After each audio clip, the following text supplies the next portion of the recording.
Hey everyone, welcome to Judging for the Win. I'm Dave, and this is my daily ruling. Amy casts Shadowran against Nick's Grizzly Bears. Nick calls for a judge, and when you get there, says, I don't think this can target green creatures. Because the card is foreign, you look it up and determine that indeed Nick is correct. Grizzly Bears is not a legal target of this spell. What is the appropriate infraction, penalty, and fix? Alright, so we'll answer the question about regular rel first, because that solution is a little bit more straightforward. Because Amy made a play that was against the rules, we'll let her take it back and return to immediately before Amy tried to do the illegal action. This will consist of returning that Combust to her hand and untapping whatever land she used to generate the mana for it. From that point, we can continue the game while warning Amy to play a little bit more carefully in the future. Now let's take a look at what would happen in competitive rel for the same situation. Amy has done something that's against the rules of the game, so the appropriate infraction is a game rule violation. Nick has caught the error right away and called a judge, so he will get no infraction.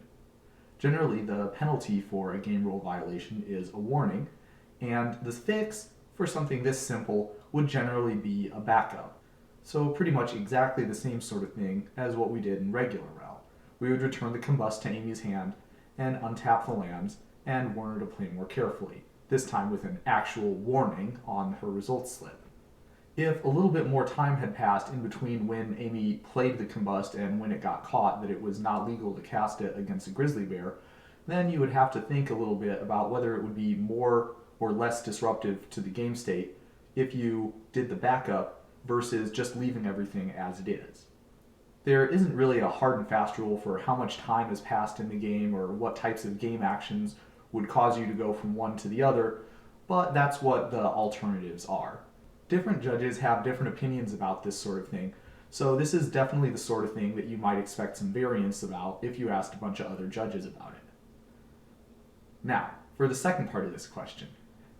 After this round is over, you overhear Amy talking to her friend, saying, unfortunately, he knew the Combust couldn't target it, so I had to take that play back. When you talk to Amy about this, she admits that she knew it wasn't legal to cast a Combust against a green creature, but she had to kill the Grizzly Bears that turn in order to win. What do you do now? So, for this question, the answer is exactly the same whether you're regular or competitive rel. Amy did something against the rules that she knew was against the rules, and she did it so that she could gain an advantage. That fits the definition of cheating, and Amy will be disqualified. It makes no difference that the round, or the match, or the game that the infraction was committed in has already ended. You can disqualify somebody at any point in a tournament for something that they did that event. It's also important to note that at regular or competitive rel, it's exactly the same, and the definition for cheating is fundamentally identical between those two. One other thing I want to touch on is the investigation side of things.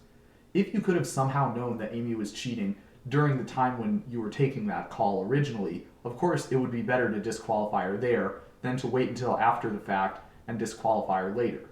However, it would be extremely difficult for you to do such a thing in this situation.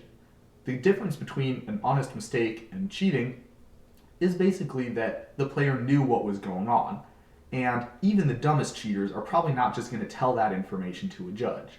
You would have to be really good at investigations, or have to have some other reason to suspect that Amy did know what the Combust did and was trying to fish for an illegal advantage.